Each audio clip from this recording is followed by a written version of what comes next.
Estimados participantes, bienvenidos al curso de fortalecimiento del Sistema Nacional de Regulación Sanitaria en su primera edición. Este curso es impartido por la Organización Panamericana de la Salud desde el Campus Virtual de Salud Pública Nodo, Nicaragua. En esta ocasión hablaremos de la función reguladora de vigilancia y control de mercado, en específico de las disposiciones legales, organización, buena gobernanza, transparencia y rendición de cuentas. Los objetivos de esta unidad de aprendizaje son identificar las disposiciones legales y el marco normativo que fundamenta la función de vigilancia y control de mercado en el territorio nacional. También se pretende describir los mecanismos y procedimientos establecidos para la vigilancia y control de mercado con el propósito de garantizar un adecuado control de calidad y gestión de riesgo con el fin de que se produzcan los resultados esperados. La función de vigilancia y control del mercado es fundamental para garantizar la seguridad del consumidor de productos médicos, ya que su objetivo es velar por el cumplimiento de los productos que se encuentran en el mercado con criterios preestablecidos de calidad, seguridad y eficacia. Es decir, comprobar el cumplimiento de la autorización de comercialización y las pautas para las buenas prácticas. Las actividades propias de la función de vigilancia y control del mercado abarcan principalmente 4 temas. 1. El control de las actividades de importación. 2. La prevención y la detección de los productos médicos. 3. El programa de vigilancia del mercado para supervisar la calidad de los productos médicos en toda la cadena de suministro.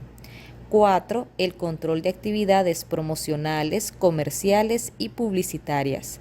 Las actividades mencionadas pueden ser o no emprendidas por una única entidad, ya sea organización, división o departamento específico.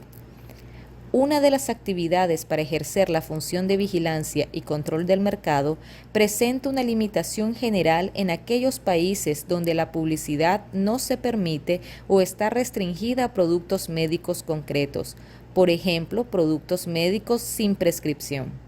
Sin embargo, en todos los casos siempre se aplicará el control de materiales promocionales y comerciales. El objetivo de esta función reguladora consiste en que las actividades de vigilancia y control del mercado cuenten con el apoyo de un conjunto integral de disposiciones legales, regulaciones y pautas que proporcionen el mandato necesario de ejecutar todas las actividades relacionadas con esta función regulatoria. Debemos de recordar que el término de disposiciones legales, regulaciones y pautas se refiere a las leyes escritas a menudo denominadas como decretos legislativos, los cuales son promulgados por el Parlamento.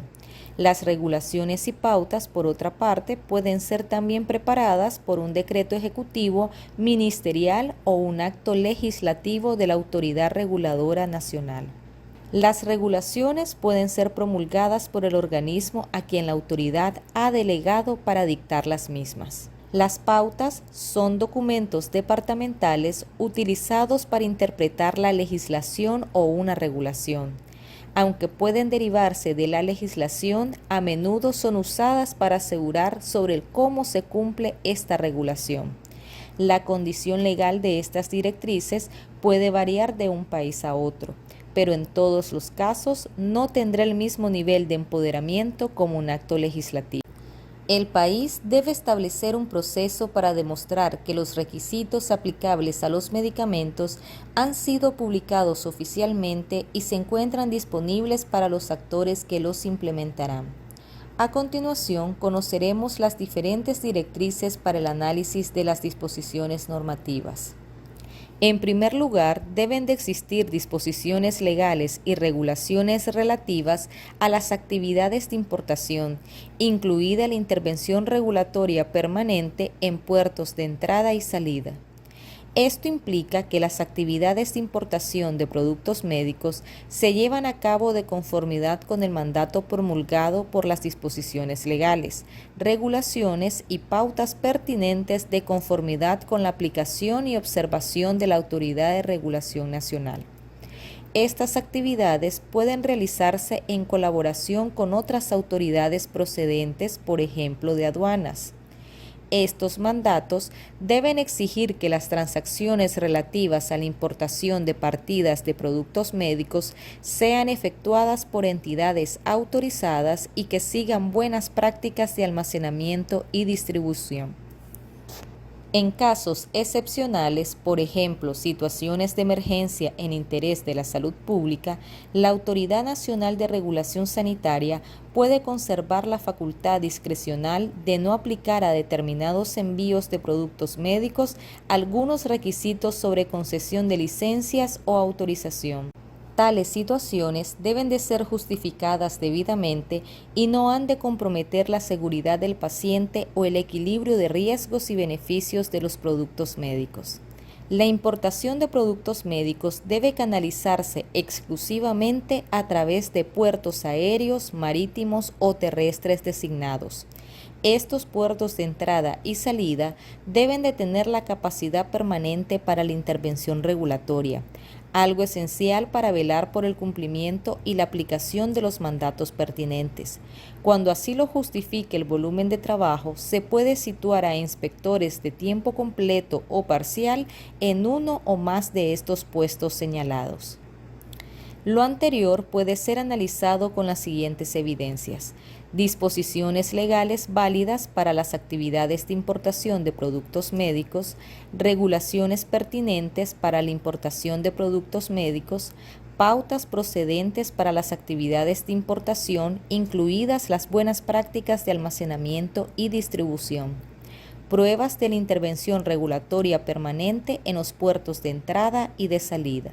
Las disposiciones legales y regulaciones que autorizan las actividades de vigilancia y control del mercado deben de incluir el muestreo de productos en diferentes puntos de la cadena de suministro.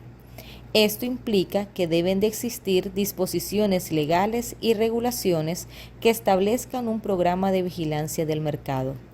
Esta vigilancia del mercado debe de incluir normalmente el muestreo de diferentes productos médicos en distintos puntos de la cadena de suministro, desde el fabricante, pasando por los distribuidores y los mayoristas, hasta llegar al último punto de venta o despacho. Además, las actividades de control del mercado se deben de extender a las ventas por Internet de productos médicos. Cabe señalar que los ensayos no se limitan a las pruebas de laboratorio, sino que abarcan todos los tipos de pruebas, incluyendo las tecnologías innovadoras. Lo anterior puede ser analizado con las siguientes evidencias: disposiciones legales pertinentes para el programa de vigilancia que incluye el muestreo y las pruebas de muestras de los productos médicos, las regulaciones y pautas pertinentes para el programa de vigilancia que incluye el muestreo y las pruebas antes mencionadas. También las disposiciones legales, regulaciones o pautas asociadas al control del mercado de ventas por Internet de estos productos médicos. Deben de existir disposiciones legales y regulaciones que aborden la función de la Autoridad Nacional de Regulación Sanitaria, con el objeto de tratar productos médicos de calidad subestándar y falsificados. Esto implica que deben de existir disposiciones legales, regulaciones y pautas para abordar estas temáticas. Entre las acciones posibles que se pueden tomar se encuentra la suspensión de la autorización de comercialización de un medicamento, la retirada de ciertos lotes, la advertencia en boletines nacionales de medicamentos o una advertencia independiente enviada a una lista de instituciones o personas claves que tratan o prescriben productos farmacéuticos. La legislación contempla sanciones adecuadas y proporcionales, así como multas y enjuiciamientos por violaciones de la legislación aplicable. La orientación publicada para todas las categorías de interesados directos debe abarcar el alcance de la legislación y las regulaciones aplicables. Es necesario controlar que haya coherencia con la orientación de la Organización Mundial de la Salud y se debe de señalar cualquier diferencia existente. Las evidencias que pueden demostrarse son las disposiciones legales pertinentes para la función de la Autoridad Nacional de Regulación Sanitaria de tratar productos de calidad subestándar o falsificados. También las regulaciones válidas para esta función y las pautas pertinentes para el control de estos productos.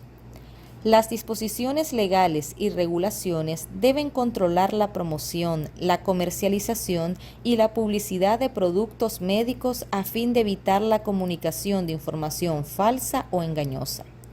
Esto implica que deben de existir disposiciones legales, regulaciones y pautas que establezcan normas para el control de estas actividades promocionales, comerciales y publicitarias. Estas normas deben de procurar que no se transmita información falsa o engañosa a profesionales de la salud, el público u otros interesados directos. Las evidencias en este caso serían las disposiciones y regulaciones legales para controlar la promoción, la comercialización y la publicidad de productos médicos y las pautas asociadas también al control de esta promoción, comercialización y publicidad. Deben existir disposiciones legales y regulaciones para controlar el número de identificación único de un producto en su envase exterior. Por tanto, se debe de comprobar la disponibilidad de disposiciones legales y regulaciones que establezcan las reglas para colocar este número de identificación único en el paquete exterior de cada producto médico. Por tanto, las evidencias en este caso son las disposiciones legales, regulaciones y pautas asociadas a la colocación del número de identificación único en el envase exterior de los productos médicos. Deben existir pautas para los importadores que especifiquen el formato y el contenido de las solicitudes y los procedimientos pertinentes para recibir las autorizaciones o los permisos necesarios. Lo anterior puede ser analizado con la siguiente evidencia. Pautas para los solicitantes sobre formato y contenido de autorizaciones o permisos de importación. Deben de existir pautas sobre la retirada, el almacenamiento y la eliminación de productos médicos de calidad subestándar y falsificados. Lo anterior implica que deben de presentarse pautas nacionales dirigidas a las entidades sobre las mejores prácticas para la retirada eficaz de estos productos. En las pautas se debe de abarcar las retiradas en toda la cadena de suministro hasta el punto deseado. Por ejemplo, distribuidor, mayorista, punto de venta o despachador. Deben de existir directrices sobre las mejores prácticas para el almacenamiento y desecho seguro de los medicamentos de calidad subestándar o falsificados. Idealmente, las pautas deben asesorar sobre las maneras de medir la eficacia de las retiradas en cuanto al tiempo empleado, las unidades retiradas y otros aspectos conexos. Lo anterior puede ser analizado con las pautas para retirada y eliminación segura de estos productos médicos. Debe de existir una estructura definida con responsabilidades claras para llevar a cabo las actividades de vigilancia y control de mercado. Esto implica que debe de encontrarse definido cuál es la organización que tiene la responsabilidad de establecer, ejecutar y mantener la función regulatoria de vigilancia y control del mercado, incluidas las estructuras organizativas a las que se les ha asignado las diferentes actividades pertinentes. Si interviene más de una estructura organizativa, debe de estar claramente definido el mecanismo para gestionar la coordinación entre estas estructuras. Las evidencias en este caso son el organigrama de la institución responsable de realizar las actividades de vigilancia y control de mercado, el organigrama y la información relacionada que señale las estructuras particulares encargadas de poner en práctica cada función, la documentación que describa claramente las funciones y responsabilidades de las estructuras que llevan a cabo las acciones de vigilancia y control del mercado. Finalmente, es importante la documentación que indique y establezca los mecanismos de coordinación entre las diferentes estructuras. Se debe de seguir procedimientos o mecanismos documentados con la finalidad de asegurar la colaboración y la comunicación entre todos los interesados directos. Por ende, es importante definir quiénes son estos interesados, los cuales pueden ser miembros de organismos gubernamentales como laboratorios, departamentos de policía, aduanas y autoridades judiciales, u organizaciones regionales e internacionales como la OMS y algunos organismos no gubernamentales como asociaciones de profesionales, de consumidores y representantes de la industria. Además, deben de encontrarse disponibles y en ejecución acuerdos, memorandos de entendimiento y otros procedimientos documentados que aseguren la participación, la comunicación y la colaboración entre los interesados directos útiles para las actividades de vigilancia y control del mercado. Las evidencias a demostrar son: lista de los interesados directos pertinentes para la vigilancia y el control de mercado, acuerdos, memorandos de entendimiento o planes operativos que describan los procedimientos de comunicación y colaboración entre los interesados directos. También algunos ejemplos de registro de comunicaciones y colaboraciones que demuestren la ejecución de los procedimientos ya mencionados. Pautas que abarquen las comunicaciones externas e internas y documentación de vías de comunicación, notificación y plataformas utilizadas para la divulgación e intercambio de información. Las actividades de vigilancia y control del mercado se deben de comunicar adecuadamente dentro de la institución reguladora. Es por esto que estas comunicaciones internas deben de estar guiadas por normas o procedimientos apropiados y han de contar con el apoyo de mecanismos para la ejecución. Lo anterior puede ser analizado con las siguientes evidencias: documentación de las pautas, normas, procedimientos o mecanismos para comunicar las actividades de vigilancia y control del mercado dentro de la autoridad reguladora. También los registros de comunicación, ya sea en copias impresas o electrónicas, que demuestren la comunicación de información dentro de la institución. Los hallazgos y decisiones regulatorias de las actividades de vigilancia y control del mercado deben de comunicarse apropiadamente a todos los interesados directos nacionales, incluido el público general. Para esta actividad, los interesados directos propuestos incluyen, pero no de forma exclusiva, organismos gubernamentales como la policía y las autoridades judiciales, ONG, asociaciones profesionales, asociaciones de consumidores y la comunidad en general. Esto puede ser analizado con la siguiente evidencia: registro de comunicación, ya sea en copia impresa o electrónica, que demuestre la comunicación de las actividades de vigilancia y control de mercado con otros interesados directos. Los hallazgos y las decisiones regulatorias de las actividades de vigilancia y control del mercado de interés común deben de comunicarse apropiadamente y se deben de transmitir a otros países y organizaciones regionales e internacionales. Esto incluye las notificaciones de alerta rápida y el Sistema Mundial de Vigilancia y Monitoreo de la OMS para productos de calidad subestándar o falsificados. Se debe intercambiar la información pertinente con los asociados externos de manera oportuna para que la información siga siendo valiosa y tenga el potencial de reducir al mínimo los eventos adversos en ubicaciones fuera del país. Lo anterior puede ser analizado con las siguientes evidencias: acuerdos, memorandos de entendimiento y otra documentación que refleje la cooperación entre la autoridad regulatoria y otras entidades extranjeras para compartir resultados, datos y decisiones del programa de vigilancia y control del mercado. Ejemplos de comunicación con entidades extranjeras para intercambiar resultados, datos y decisiones de los programas de vigilancia. A continuación, les presentamos la bibliografía correspondiente a este tema. Muchas gracias por su atención. Les deseamos éxito en el curso.